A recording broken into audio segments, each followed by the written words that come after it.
okay, we're here. We're here. I think the internet's done messing around. How are we doing? Sorry, my attempt at a collab earlier kind of failed. But we're here with Scary Story Time. That's great. How are we doing? Let's see, what happened? Ash, congrats on the taxes, or thank you for the taxes. Ivy, congrats on first. Nugget, welcome and thank you for paying your taxes. Sir Hobo, hi, hello. Thank you all for putting up with my internet's bullshit. I'm very excited to read scary stories. By very excited, I mean kind of nervous. I don't know why, because I've done reading streams before, but it's because it's a physical book right here in front of me. I don't know. You're gonna get some book ASMR today. I gotta prep my mouth for reading time. I have a physical book. I'm gonna be flipping pages. It's gonna be so nice. 36 taxes. I almost misread that as 38. Thank you so much. Happy Halloween. I have dark chocolate. Does anyone have any Halloween plans today? Anything going on? Any trick-or-treaters coming by? Are you trick-or-treating? Are you taking children trick-or-treating? I guess what I meant to say. I have a single bar of Hershey's dark chocolate in front of me here. Matt, welcome in. Thank you for paying your taxes.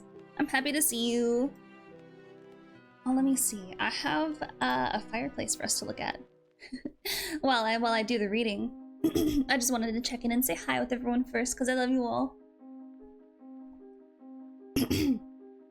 Oh, maybe I should have refilled my water before sitting down. I'm at half a cup. I'm sure we're fine.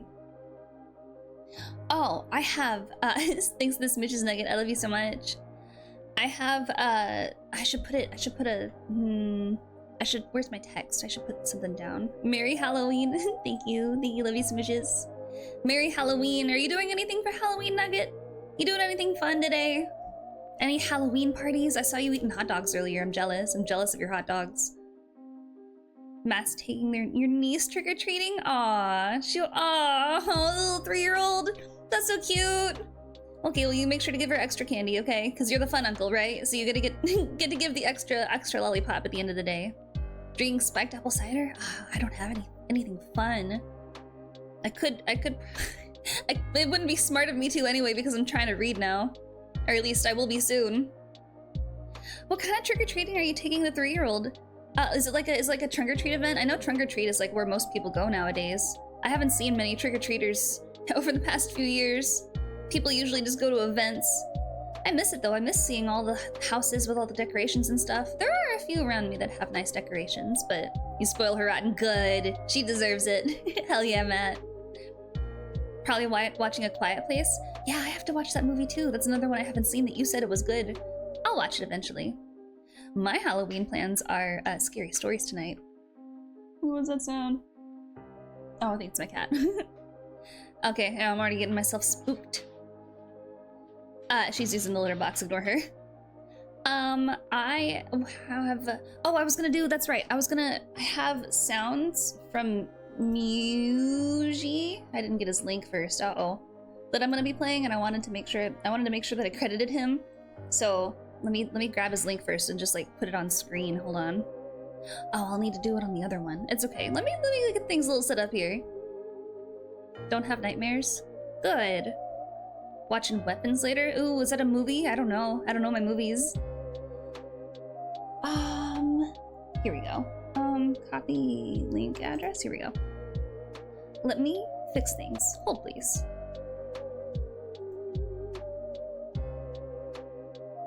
Where's my text? Do I not have one? Gasp. Hold on. Let me add one.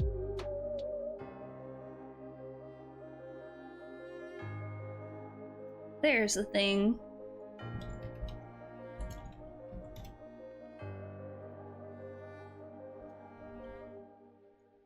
Oh, that's not what I wanted to do. Here we go. There we go. Technomancers, thank you for the follow. You're not a proud citizen of the Kingdom of Aloria, and I promise to be a good queen for you. Welcome in. Thank you for the head pats. I love head pats. That's the best. There we go. Let's make it like that big. Oh, I don't want to invert it. What the heck? There we go. And then I'll bring it down like in the top right. Make it a little bit smaller. There we go. Oh, okay. Aw, thanks for the alert, Nug. Love you, smooches. Smooches for you. Oh, okay. I'm very excited. Oh, I'm almost finished getting set up. Hold on. Let's get the mood switched up a little bit.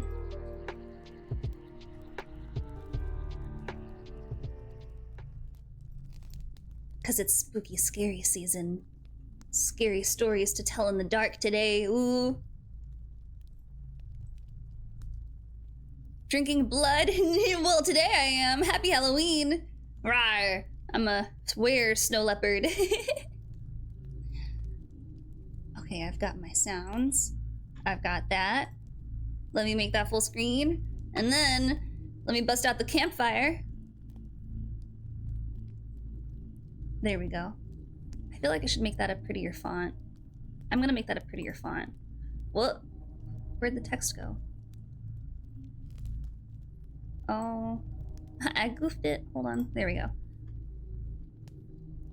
How are you doing, by the way, Technomancer? Are you having a good Halloween? Do you have any fun Halloween plans? Do you have any candy? I hope you have candy. We'll donate some. Oh, thank you. Donate to the cause. Today is a spooky, scary monster day. There's no cause. Well, welcome in though. I just wanna change font. Here we go. There's the word. I'm gonna find it. I'm gonna find the one I want. That one. Okay. Oh, it's so much smaller. No, make it large. There we go. There we go. Okay, now we're ready to go. We've got our spooky, scary soundscapes. We've got our campfire. I've got my microphone and my book. Sad but still fine. Okay, well, hopefully I can take your sad and turn it into fear because scary story time. If you don't want that though, it's okay. I know some people don't like the scary stuff.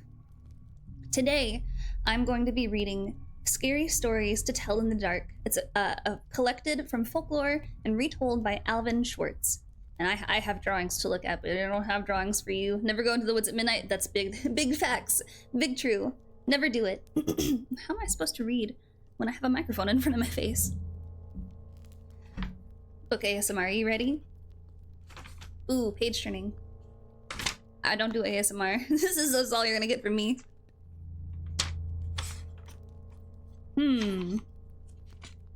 The art in here is really scary.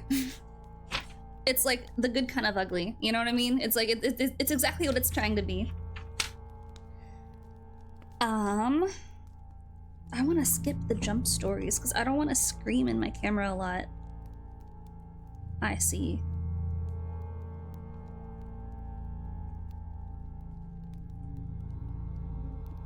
Oh, I see. Okay, I thought I was gonna have to scream a lot, but it's just the one chapter that they all end in the ah! And I think I'm gonna not read those. Okay. Next chapter. Chapter 2. You know one story? Do you wanna try and give me a spooky scary story before I lock in and give you a spooky scary story? See who can scare each other the most?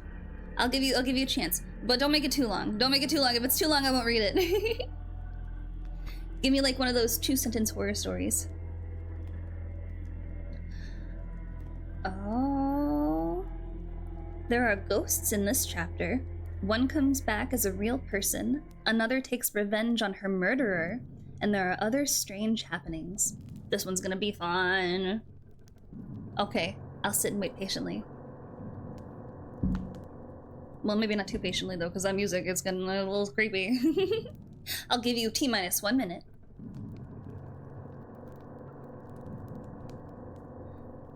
John application. No, not John. There you go, job. That is a spooky, scary story. I don't know. I mean, that doesn't scare me too much. That's not that scary. Good job though. How you doing, Ash? Are you still at work? I'm sorry if you are. I hope you get off soon. I hope you get to relax. I hope you have candy. I have a dark chocolate here in front of me. Any more scary attempts before I tell my ghost story? This one is, he heard footsteps coming up the cellar stairs. No, this is The Thing? Oh, maybe this chapter is called He Heard Footsteps Coming Up the Cellar Stairs, and then this story is called The Thing. I got it. Okay. Unpaid taxes? Okay, yeah, now you're getting a little, that's a little creepy. Okay, we're not gonna think about that kind of scary stuff for Halloween. That's a little too far, Ash. Speaking of which, thank you for your taxes. I don't know if I thanked you earlier, but thank you for your taxes. Okay. The Thing. Ted Martin and Sam Miller were good friends. They spent a lot of time together. On this particular night, they were sitting on a fence near the post office talking about one thing and another. There was a field of turnips across the road. Suddenly, they saw something crawl out of the field and stand up. It looked like a man, but in the dark it was hard to tell for sure. Then it was gone. But soon it appeared again. It walked halfway across the road, then it turned around and went back into the field. Then it came out a third time and started toward them. By now, Ted and Sam were scared, and they started running. But when they finally stopped, they decided oh, I gotta turn the page because it's a book. Wow. We're being foolish. They weren't sure what had scared them, so they decided to go back to get a better look. Pretty soon, they saw it. It was coming to meet them. It was wearing black pants, a white shirt, and black suspenders. Sam said, "I'm gonna try to touch it. Then we'll know if it's real." He walked up to it and peered into its face. It had bright, penetrating eyes sunk deep in its head. It looked like a skeleton. Ted took one look and screamed, and again he and Sam ran, but this time the skeleton followed them. When they got to Ted's house, they stood in the doorway and watched it. It stayed out in the road for a while, then it disappeared. A year later, Ted got sick and died. Toward the end, Sam sat up with him every night. The night Ted died, Sam said he looked just like the skeleton. That's the end of the story. That wasn't very scary. That was very short and not very scary at all. Pfft, we can do better than that. Oh. Boar Forest in southern Bohemia near... I'm not gonna try to pronounce that.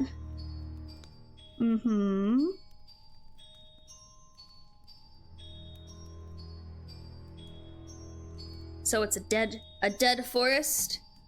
Ooh, that is kind of spooky. That's not too scary though. That's not as scary as unpaid taxes. That's a good one though. I like mysterious happenings that you don't know. Well, The Thing was sort of a rough start, but hopefully the next story, Cold as Clay, can be a little bit creepier and make up for it.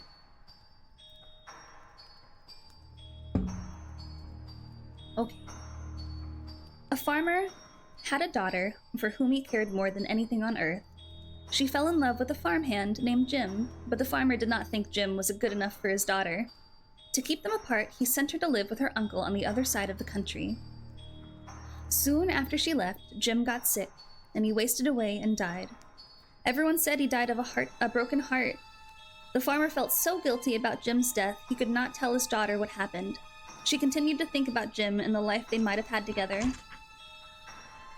One night, many weeks later, there was a knock on her uncle's door.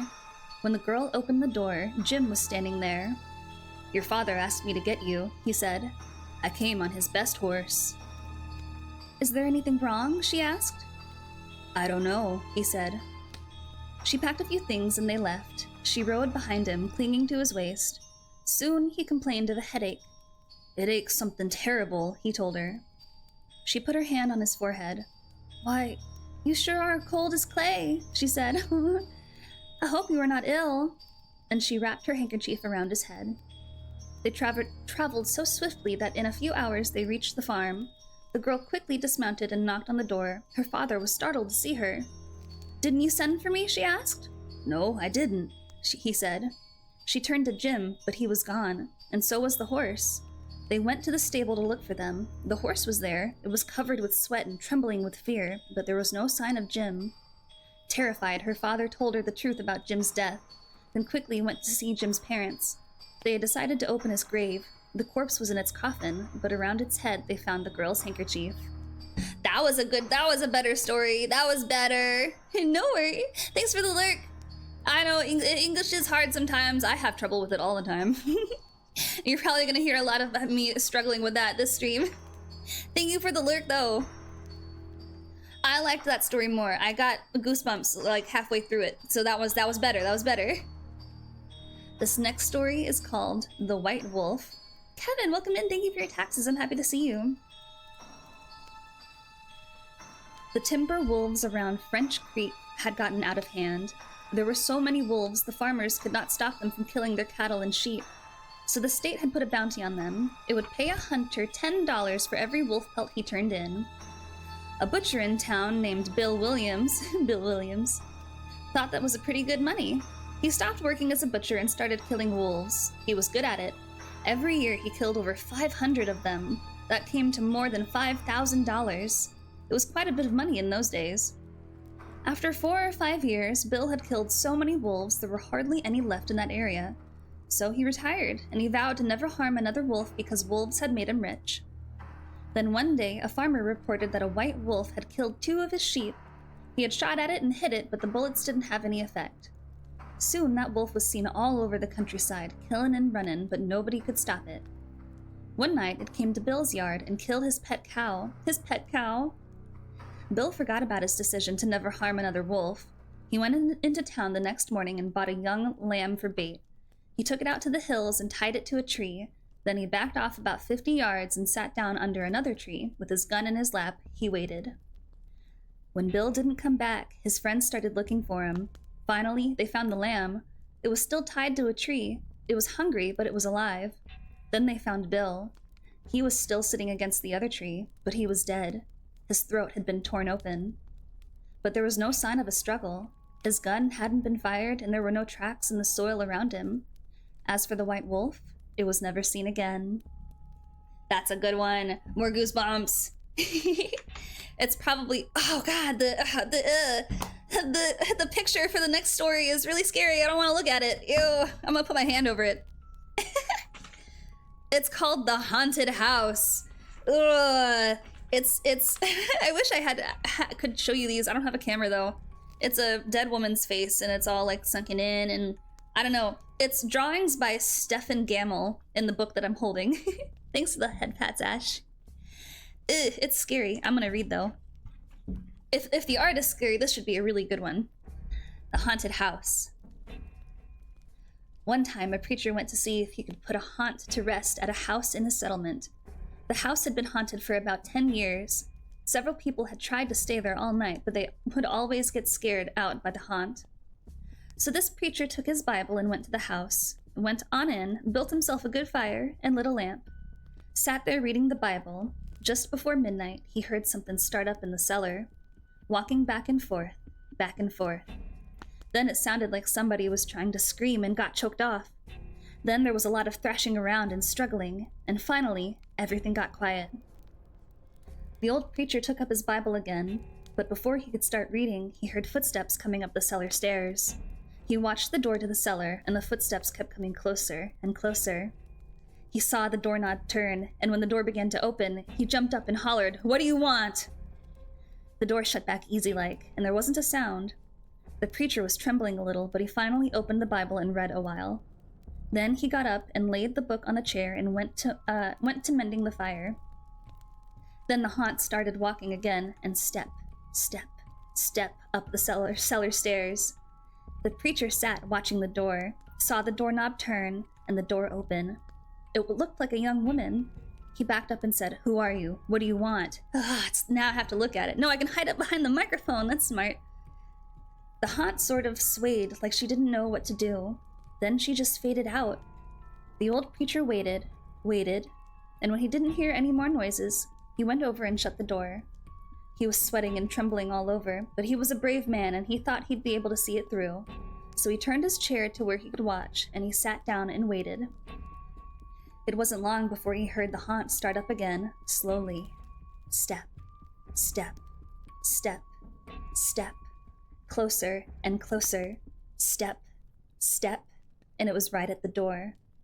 The preacher stood up and held his Bible out before him. Then the knob slowly turned and the door opened wide. This time the preacher spoke quiet-like. He said, "In the name of the Father, the Son, and the Holy Ghost, who are you and what do you want?" The haunt came right across the room, straight to him, and took hold of his coat. It was a young woman, about 20 years old. Her hair was torn and tangled, and the flesh was dropping off her face, so that he could see the bones and part of her teeth. That's what I'm looking at right now. She had no eyeballs, but there was sort of a blue light way back in her eye sockets. And she had no nose to her face. Then she started talking. It sounded like her voice was coming and going with the wind blowing in it. She told how her lover had killed her for money and buried her in the cellar. She said if the preacher would dig up her bones and bury her properly, she could rest. Then she told him to take the end joint of the little finger from her left hand and lay it in the collection. Flip the page. Lay it in the collection plate at the church next meeting, and he'd find out who had murdered her. Ooh. And she said, if you come back here once more after that, you'll hear my voice at midnight, and I'll tell you where my money is hid, and you can give it to the church. The haunt sobbed like she was tired, and she sunk down towards the floor and was gone. The preacher found her bones and buried them in the graveyard. The next Sunday, the preacher put the finger bone in the collection plate, and when a certain man happened to touch it, it stuck to his hand. The man jumped up and rubbed and scraped and tore at the bone, trying to get it off. Then he went to screaming like he was going crazy. Well, he confessed to the murder, and they took him to jail. After the man was hung, the preacher went back to the house one midnight, and the haunt's voice told him to dig under the hearth rock. He did it, and he found a big sack of money where the haunt had held to his coat. The print of those bony fingers was burned right onto the cloth. It never did come out. Ah, that one had a good ending. That was nice. That was scary. That had a good suspense and a good build-up, and then a nice twist to a happy ending. That was nice. I like that. That's a good one. I also feel like these soundscapes are like changing at just the right times into just the right tones. That's so handy. I love that. Shout out to Muji. We love Muji. This next story is called The Guests. I'm gonna sip my water. I'm also getting ads in like 5 minutes. A young man and his wife were on a trip to visit his mother. Usually they arrived in time for supper, but they had gotten at a late start, and now it was getting dark. So they decided to look for a place to stay overnight and go on in the morning.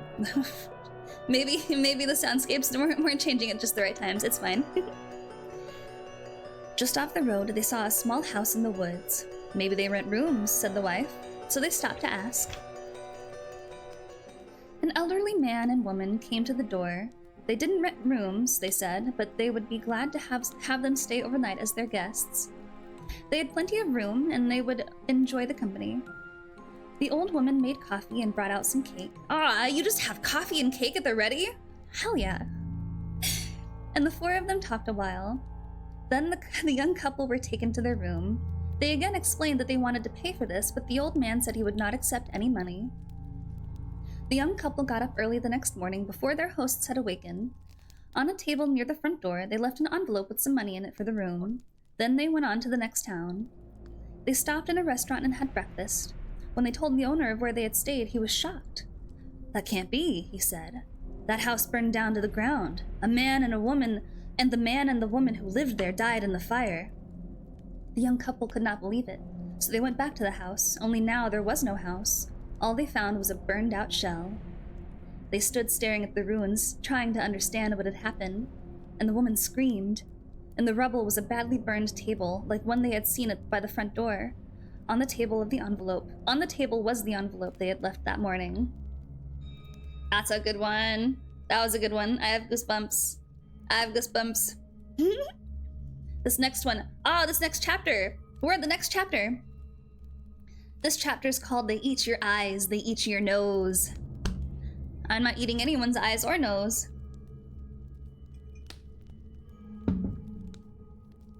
There are scary stories about all kinds of things. The ones told here are about a grave, a witch, a man who liked to swim. I'm a woman who likes to swim. Oh, and that one's gonna hit hard at home for me.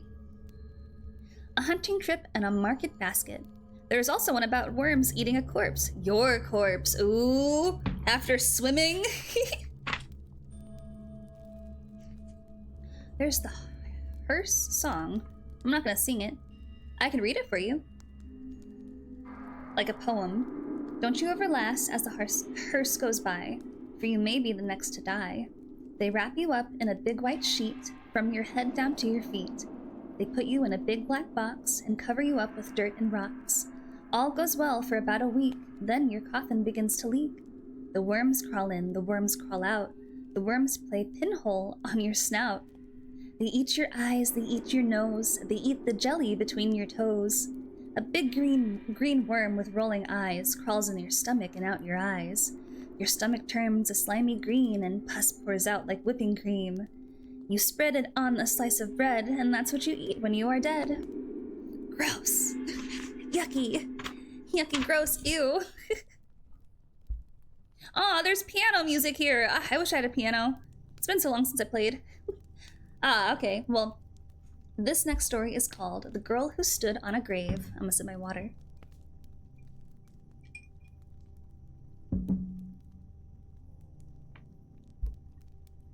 Some boys and girls were at a party one night. There was a graveyard down the street, and they were talking about how scary it was. "Don't ever stand on a grave after dark," one of the boys said. "The person inside will grab you. He'll pull you under." "That's not true," one of the girls said. "It's just a superstition." "I'll give you $1 if you stand on a grave," said the boy. "A grave doesn't scare me," said the girl. "I'll do it right now." The boy handed her his knife. "Stick this knife in one of the graves," he said. "Then we'll know you were there." You could just stick the knife in any dirt anywhere. Oh, no, not yum, Ash, not yum. Gross. I like her, though. She's brave. "Then we'll know you were there." The graveyard was filled with shadows and was as quiet as death. There was nothing to be scared of, the girl told herself, but she was scared anyway. She picked out a grave and stood on it. Then quickly she bent over and plunged the knife into the soil. And she started to leave. But she couldn't get away. Something was holding her back. She tried a second time to leave, but she couldn't move. She was filled with terror. "Something has got me," she screamed, and she fell to the ground. When she didn't come back, the others went to look for her. They found her body sprawled across the grave. Without realizing it, she plunged the knife through her skirt and had pinned it to the ground. It was only the knife that held her. She had died of fright. That's a good lesson. That's a good lesson to learn right there. Ah, that's a good lesson to learn. I like that story. Short and sweet and to the point. Hi, Mochi. Welcome in. Smooches for you. Hi, Lana. Smooches for you too. Spooky stories indeed. One of the spooky scaries had a good twist ending to it. It was really nice. It was good. I like these. These are good. I like them. The next story. A new horse. Smooches. 2 farmhands shared a room. One slept at the back of the room. The other slept near the door. After a while, the one who slept near the door began to feel very tired early in the day. His friend asked what was wrong. An awful thing happens every night," he said. "A witch turns me into a horse and rides me all over the countryside." No one say it. No one say it. "I'll sleep in your bed." I don't know if I can read this story with a straight face anymore. Okay, I'm so sorry. No, I can do this. I can do this. Let me start over. Let me just start over.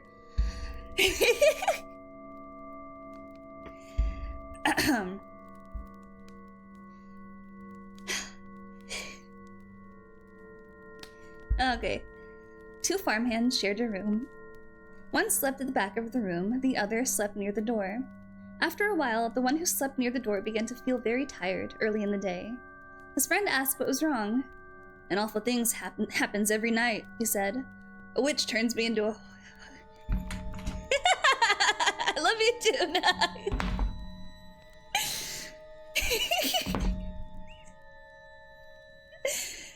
It's scary story time. It's scary story time. It's so scary. A witch turns me into a horse and rides me all over the countryside. Thanks for the clip.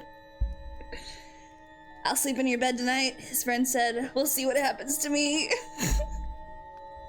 It's so hot in my room all of a sudden. Oh my god, okay. Thanks. Thanks, Lana. Thanks for the lyric.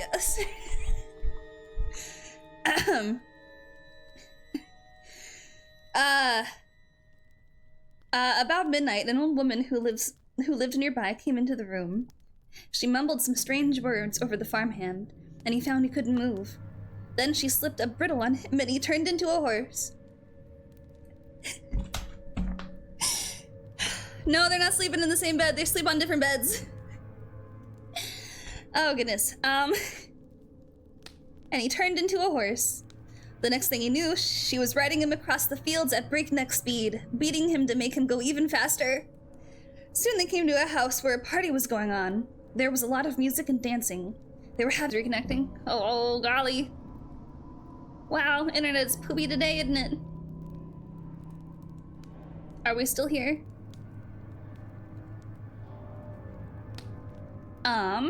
Her husband led his new horse to the barn. He took off the bridle and went to hang it up, but when he came back, the new horse was gone. Instead, there stood his wife with horseshoes nailed to her hands and feet. Ah, stupid internet. Ah, poopy. Poopy, silly, stupid. I wonder if I've got to update something somewhere. I don't even know. Anyway, welcome back. I'm gonna continue the story. This next one is called Alligators, which is very topical for me, being in Florida. I wonder if this is the one with the person who likes to swim. Jack, congrats on the first. So sorry, my internet's being stupid. How are you doing? Are you having a good Halloween? I hope you're having a good Halloween. Thank you for your taxes. Hello. I'm so sorry. My internet's being poopy. I don't know. I thought it was better. It changed its mind. Oh well. Today we're reading scary stories, and this next one is about alligators. Which is probably gonna give me nightmares. A young woman in town married a man from another part of the country. He was a nice fellow, and they got along pretty well together. There was only one problem. Every night he'd go swimming in the river. Sometimes he would be gone all night long, and she would complain about how lonely she was. Understandable. From both ends. I like to swim, but I also like cuddles. Your hand is good. How am I doing? I'm doing okay. My internet's being stupid, Jack. It keeps cutting out on me. OBS keeps disconnecting and reconnecting. I don't know what's going on. It's being stupid. But we're doing our best. I'm reading scary stories. Who knows how it's gonna go? A few of these have been scary. A few of them have been silly. A few of them have been really, really good. I like them. Ivy, thanks for your taxes again. Yes, it's story time. Welcome in. Sorry if you all get kicked out because my OBS and internet is being stupid. My internet does not want to have a connection today, but we're having scary stories. We're doing our best. Also, ads are starting soon, so sorry. I'm gonna keep reading. Because I like to swim in rivers, and I feel like this is gonna be just the kind of story that gets to me. Nugget, thank you for your taxes. You're almost at 100 in one day. Look at that. That's so crazy. That's great.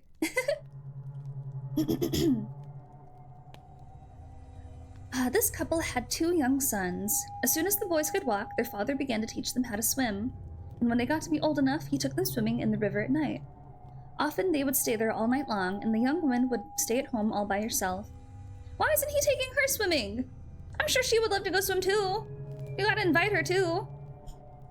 After a while, she began to act in a strange way, at least. That is what the neighbors said. She told them that her husband was turning into an alligator, and that he was trying to turn the boys into alligators. Everybody told her that there was nothing wrong with a man taking his son swimming. That was a natural thing to do. And when it came to the alligators, there just weren't any nearby. Everyone knew that, unless you're in Florida. Early one morning, the young woman came running into town from the direction of the river. She was soaking wet. She said a big alligator and 2 little alligators had pulled her in and had tried to get her to eat a raw fish. They were her husband and son, she said, but they wanted her to live with them, but she had gotten away. Her doctor decided she had lost her mind, and he had put her in the hospital for a while. After that, nobody saw her husband and boys again. They just disappeared. But now and then, the fishermen would tell about seeing alligators in the river at night. Usually, it was 1 big alligator and 2 small ones, but people said they were just making it up. Everybody knows there aren't any alligators around here. Ooh, that's a good one. Ash, thank you for your taxes again. Sorhobo, thank you for your taxes. Everybody, thank you for your taxes. Apologies for all of the taxes today. Usually I try not to charge this many taxes in one day, but you know, the forces are against me, it seems. I'm gonna take a sip of my water.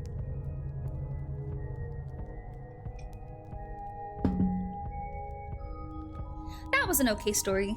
That one didn't make me feel one way or another. That was just a story. That was good. This next one is called Room for One More. A man named Joseph Blackwell came to Philadelphia on a business trip. He stayed with his friends in the big house that they owned outside the city. That night they had a good time visiting, but when Blackwell went to bed, he tossed and turned and couldn't sleep. Sometime during the night, he heard a car turn into the driveway. He went to the window to see who was arriving at such a late hour. In the moonlight, he saw a long black hearse filled with people. The driver of the hearse looked up at him. When Blackwell saw his queer, hideous face, he shuddered. That's so mean. Then the driver called to him, "There's room for one more." Then he waited a minute or two and drove off. In the morning, Blackwell told his friends what had happened. "You were dreaming," they said. "I must have been," he said, "but it didn't seem like a dream." After breakfast, he went into Philadelphia. He spent the day high above the city in one of the new office buildings there. Late in the afternoon, he was waiting for an elevator to take him back down to the street. But when it arrived, it was very crowded. One of the passengers looked out and called to him. "There is room for one more," he said. It was the driver of the hearse. "No thanks," said Blackwell. "I'll get the next one." The doors closed and the elevator started down. There was shrieking and screaming and the sound of a crash. The elevator had fallen to the bottom of the shaft. Everyone aboard was killed. Ooh, that one gave me goosebumps. That was a good one. Ooh. Man avoiding death like the plague. Ooh, this next story is called The Wendigo. I know about those. A little bit at least. I know some of my lore, my creepypasta lore. A wealthy man wanted to go hunting in a part of northern Canada where few people had ever hunted. He traveled to a trading post and tried to find a guide to take him, but no one would do it. It was too dangerous, they said. Finally, he found an Indian who needed money badly, and he agreed to take him. The Indian's name was DeFago. They made a camp in the snow near a large frozen lake. For 3 days they hunted, but they had nothing to show for it. The third night, a windstorm came up. They lay in their tent, listening to the wind howling and the trees whipping back and forth. To see the storm better, the hunter opened the tent flap. What he saw startled him. There wasn't a breath of air stirring, and the trees were standing perfectly still, yet he could hear the wind howling. And the more he listened, the more it sounded as if it were calling DeFago's name. "DeFago," it called. "DeFago." I must be losing my mind, the hunter thought. But DeFago had gotten out of his sleeping bag. He was huddled in a corner of the tent, his head buried in his arms. "What's this all about?" the hunter asked. "It's nothing," DeFago said. But the wind continued to call to him, and DeFago became more tense and more restless. "DeFago," it called. "DeFago." Suddenly, he jumped to his feet and began to run from the tent, but the hunter grabbed him and wrestled him to the ground. "You can't leave me out here," the hunter shouted. Then the wind called again, and DeFago broke loose and ran into the darkness. The hunter could hear him screaming as he went. Again and again he cried, "Oh, my fiery feet, my burning feet of fire!" Then his voice faded away, and the wind died down. At daybreak, the hunter followed DeFago's tracks in the snow. They went through the woods, down toward the lake, then out onto the ice. But as soon as he soon noticed something strange. The steps DeFago had taken got longer and longer. They were no longer human. They were so long no human could have taken them. It was as if something had helped him to hurry away. The hunter followed the tracks out to the middle of the lake, but there they disappeared. At first, he thought that DeFago had fallen through the ice, but there wasn't any hole. Then he thought that something had pulled him off the ice into the sky, but that made no sense. As he stood wondering what had happened, the wind picked up again. Soon it was howling as it had the night before. Then he heard DeFago's voice. It was coming from up above. And again he heard DeFago screaming, "My fiery feet, my burning feet!" But there was nothing to be seen. Now the hunter wanted to leave that place as fast as he could. He went back to the camp and packed. Then he left some food for DeFago and he started out. Weeks later, he reached civilization. The following year, he went back to hunt in that area again. He went to the same trading post to look for a guide. The people there could not explain what happened to DeFago that night, but they had not seen him since then. Maybe it was the Wendigo, one of them said, and he laughed. It's supposed to come with the wind. It drags you along at great speeds until your feet are burned away. And more of you than that. Then it carries you into the sky and it drops you. It's just a crazy story, but that's what some of the Indians say. A few days later, the hunter was at the trading post again. An Indian came and sat by the fire. He had a blanket wrapped around him, and he wore his hat so that you couldn't see his face. The hunter thought there was something familiar about him. He walked over and he asked, "Are you Defago?" The Indian didn't answer. "Do you know anything about him?" No answer. He began to wonder if something was wrong, if the man needed help, but he couldn't see his face. "Are you all right?" he asked. No answer. To get a look at him, he lifted the Indian's hat. Then he screamed. There was nothing under the hat but a pile of ashes. Ah, scary, spooky, scary stories. That one had a good beginning and middle. The ending got a little weak. It was good though. It's good though. Talisman. Ooh, welcome in. Thank you for paying your taxes. Good morning to you. Good morning. Happy time zone.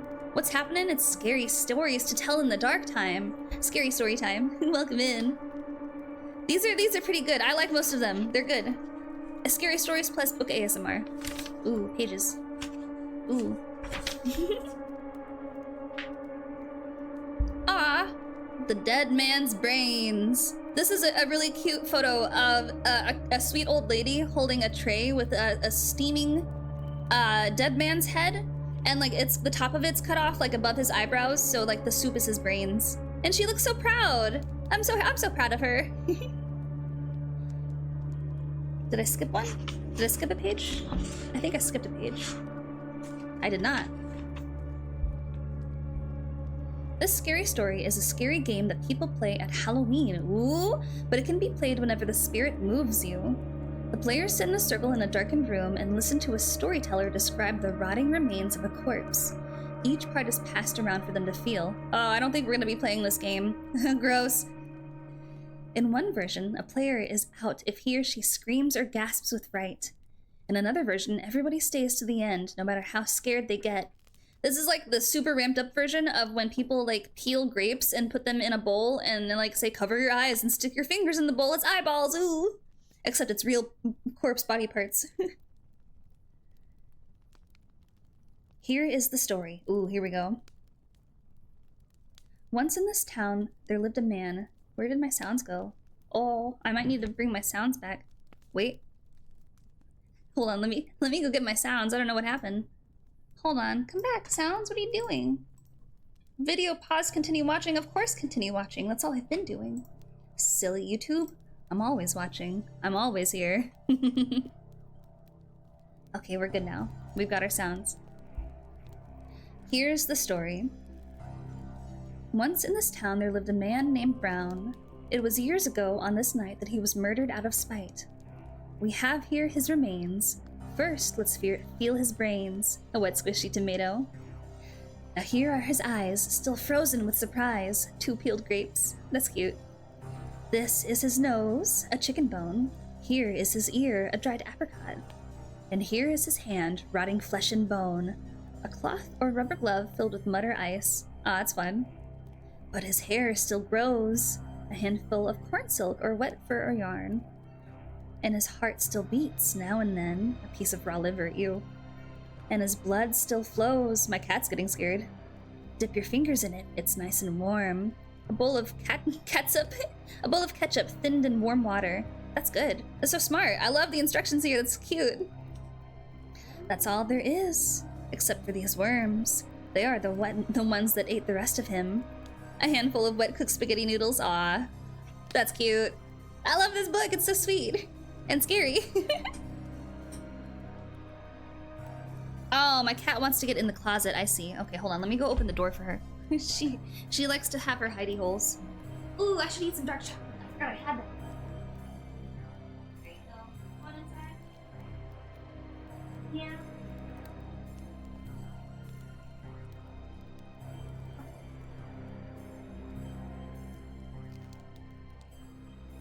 It's scary. I think it's good. It's good horror because I know some people don't like horror, and this is a good. I think it's a good balance because sometimes it does get kind of scary, and I get goosebumps, and sometimes I have to look at really creepy, scary art. But you know, it's fine. We're over halfway through this book, though. To be fair, I did skip chapter 1 because it's the jump scare chapter, and I didn't want to scream in the camera a bunch. Maybe I can retell them, but with less screams. We'll see. We'll see how long I get to read, if my internet will hold up. This next one is called May I Carry Your Basket? Sam Lewis spent the evening playing chess! Chess piece reference! Sam Lewis spent the evening playing chess at his friend's house. It was about midnight when they finished their game, and he started home. Outside, it was icy cold and quiet as the grave. As he came around a turn in the road, he was surprised to see a woman walking ahead of him. She was carrying a basket covered with a white cloth.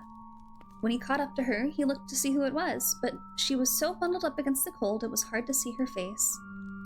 "Good evening," said Sam. "What brings you out so late?" But she didn't answer.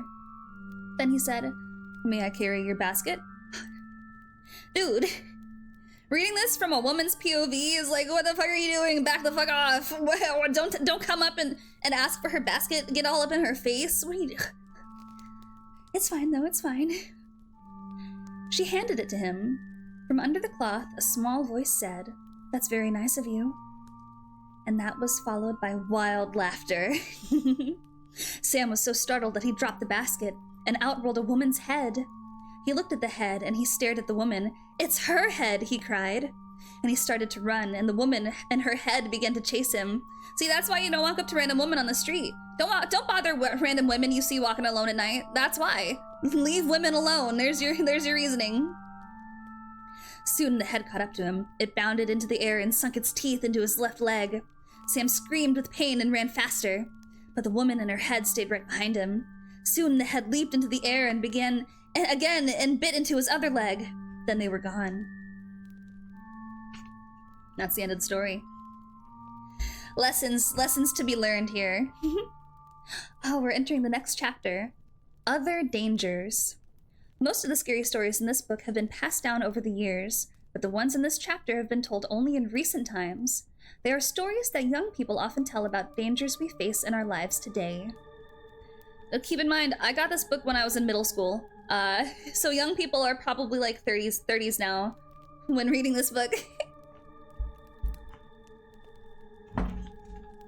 The Hook. Ooh. Caspian might like this one. It looks like a pirate's hook. Donald and Sarah went to the movies. Then they went for a ride in Donald's car. They parked on a hill at the edge of town. This is such a cheesy date. From there they could see the lights up and down the valley. Donald turned on the radio and found some music, but an announcer broke in with a news bulletin. A murderer had escaped from the state prison. He was armed with a knife and was headed south on foot. His left hand was missing, and in its place he wore a hook. "Let's roll up the windows and lock the doors," said Sarah. "That's a good idea," said Donald. "I'm sure you think that's a good idea, Donald." That prison isn't too far away," said Sarah. "Maybe we should really go home." "But it's only 10 o'clock, said Donald. "I don't care what time it is," she said. "I want to go home." "Look, Sarah," said Donald, "he's not gonna climb all the way up here. Why would he do that? Even if he did, all the doors are locked. How could he get in?" "Donald, he could take that hook and break through a window and open a door," she said. "I'm scared. I want to go home." Donald was annoyed. "Girls are always afraid of something. Ugh, fuck you, Donald," he said. As he started the car, Sarah thought she heard something or someone scratching at her door. "Did you hear that?" she asked as they roared away. "It sounded like someone was trying to get in." "Oh, sure," said Donald. Soon they got to her house. "Would you like to come in and have some cocoa?" she asked. "No," he said. "I've got to go home." What a party pooper. He went around to the other side of the car door to let her out. Hanging on the door handle was a hook. Ah, see? Eat shit, Donald. She was right. Be nicer. Be a gentleman. This next story is called The White Satin Evening Gown. Thanks for the lurk, Talisman. Ooh. Hold on, I gotta scratch my ear and sip my water.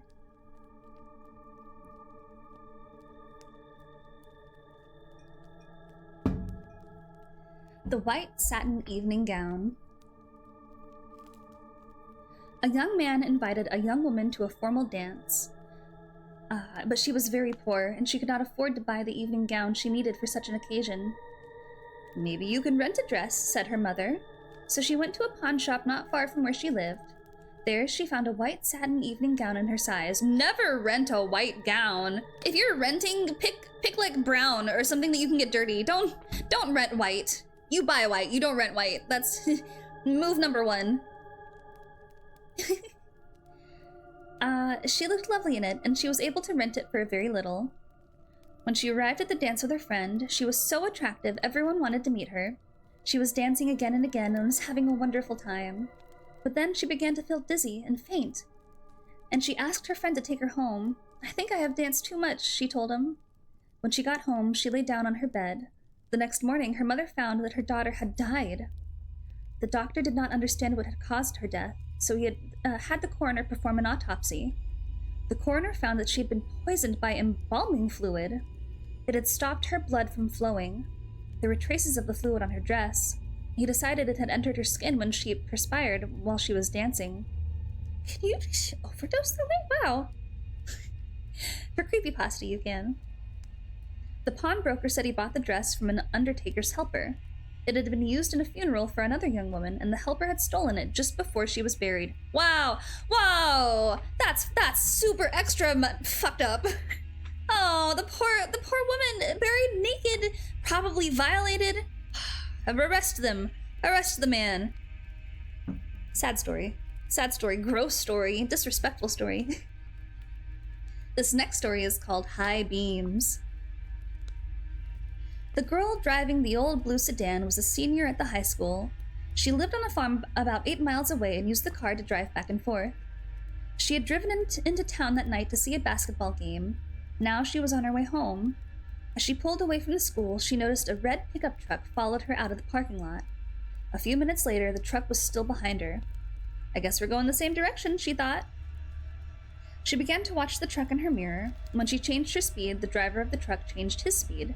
When she passed a car, so did he. Then he turned on his high beams, flooding her car with light. He left them on for almost a minute. He probably wants to pass me, she thought, but she was becoming uneasy. If I had that thought, I would slow down to like a crawling speed. You can pass me all you want. I'll just pull over and stop. Well, not stop, but like, you know. Usually she drove home over a back road. Not too many people went that way. But when she turned onto that road, so did the truck. "I've got to get away from him," she thought, and she began to drive faster. Then he turned on his high beams again. After a minute, he turned them off. Then he turned them on off again. And she drove faster, but the truck driver stayed right behind her. Then he turned on his high beams again. Once more, her car was ablaze with light. What is he doing? She wondered. What does he want? Then he turned them off again, but a minute later, he had them back on again, and he left them on. As she pulled into her driveway, and the truck pulled in right behind her, she jumped from her car and ran to her house. "Call the police!" she screamed at her father. Out in the driveway, she could see the driver of the truck. He had a gun in his hand. When the police arrived, they started to arrest him, but he pointed to the girl's car. "You don't want me," he said. "You want him." Crouched behind the driver's seat, there was a man with a knife. As the driver of the truck explained, the man slipped into the girl's car just before she left school. He saw it happen, but there was no way he could stop it. He thought about getting the police, but he was afraid to leave her, so he followed the car. Each time the man in the back seat reached up to overpower her, the driver of the truck turned on his high beams, and the man dropped down, afraid someone might see him. Ah, villain turned hero. I mean, never villain. Never was a villain. A surprise hero. Love that. I got goosebumps. I've heard that story before. That's a good one. This next one is called The Babysitter. Water time.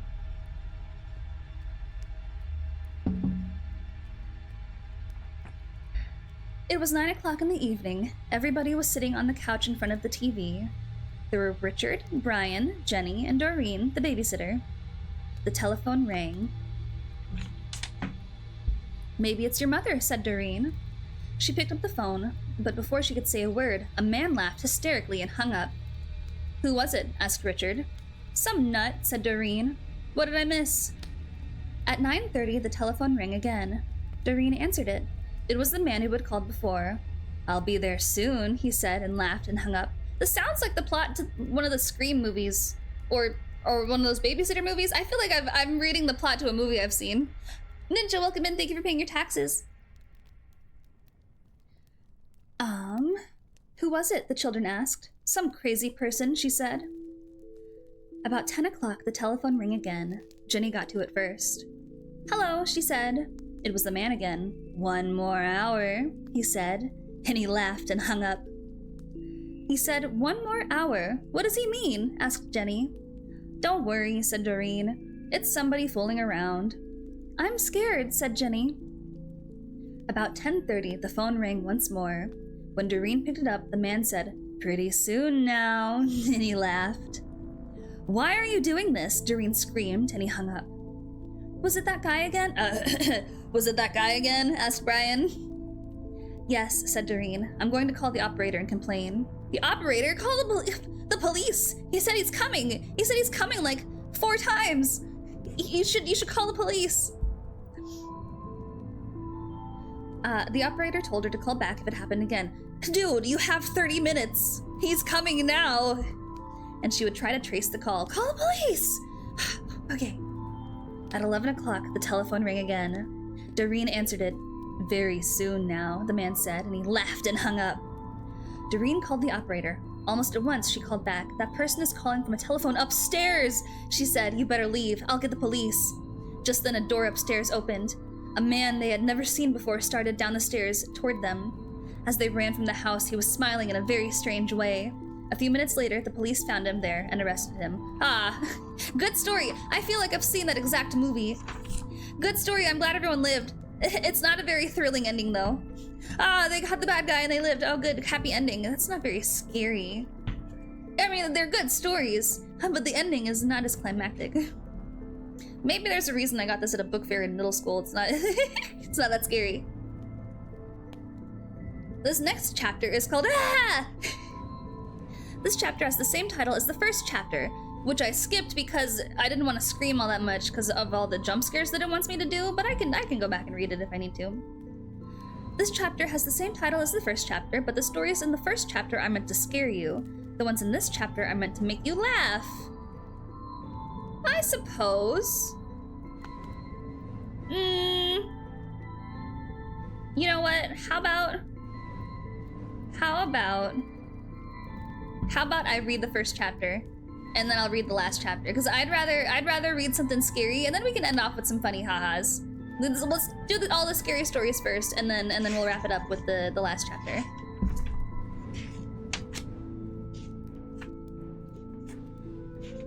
I'm also getting ads in like 5 minutes. Ah, here we go. This story is called The Big Toe. A boy was digging at the edge of a garden when he saw a big toe. He tried to pick it up, but it was stuck to something, so he gave it a good hard jerk and it came off in his hand. Then he heard something groan and he scampered away. Then he heard something groan and scamper away. The boy took the toe to the kitchen and showed it to his mother. "It looks nice and plump," she said. "I'll put it in the soup and we'll have it for supper." That night, his father carved the toe into 3 pieces, and they each had a piece. Then they did dishes, and when it got dark, they went to bed. The boy fell asleep almost at once, but in the middle of the night, a sound awakened him. It was something out in the street. It was a voice, and it was calling to him. "Where is my toe?" it groaned. When the boy heard that, he got very scared. But he thought, "It doesn't know where I am. It'll never find me." Then he heard the voice once more, only now it was closer. "Where is my toe?" it groaned. The boy pulled the blankets over his head and closed his eyes. "I'll go to sleep," he thought, "and when I wake, it'll be gone." But soon he heard the back door open, and again he heard the voice. "Where is my toe?" it groaned. Then the boy heard footsteps move through the kitchen into the dining room, into the living room, into the front hall. Then slowly they climbed the stairs. Closer and closer they came. Soon they were up in the upstairs hall. Now they were outside his door. "Where is my toe?" the voice groaned. His door opened. Shaking with fear, he listened as the footsteps slowly moved through the dark towards his bed. Then they stopped. "Where is my toe?" the voice groaned. "You've got it!" Did I scare you? Did I scare you?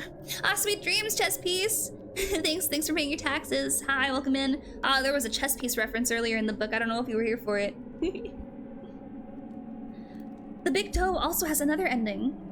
When the boy hears the voice calling for its toe, he finds a strange-looking creature up inside the chimney.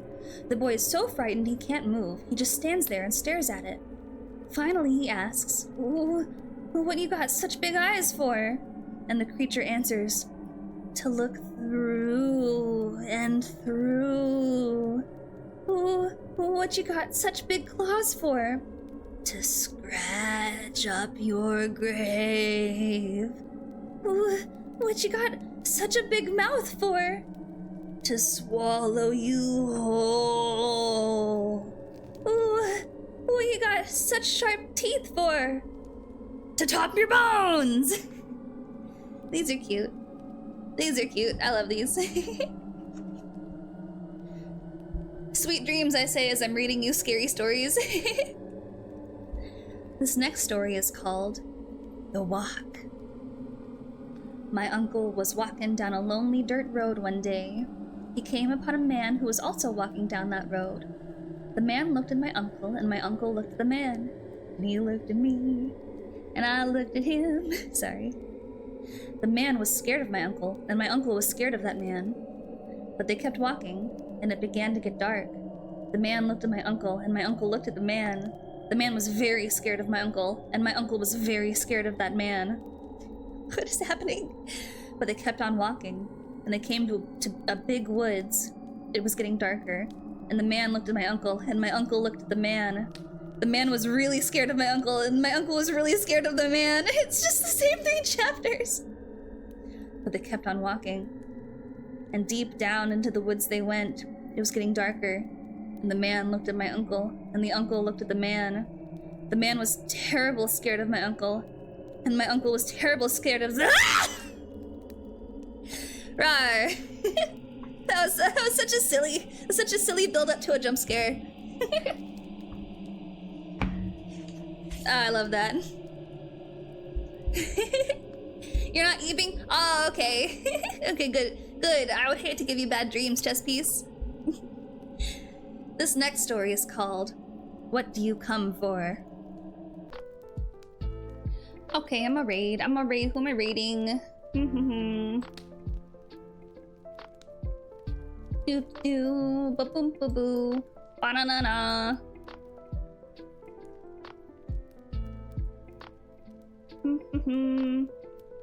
You know what? Who's anyone I know? Oh, there's show more. Who's more? No, not too many people are out there. Okay, Enki's live. That's right, we're gonna raid Enki. That's what we're doing.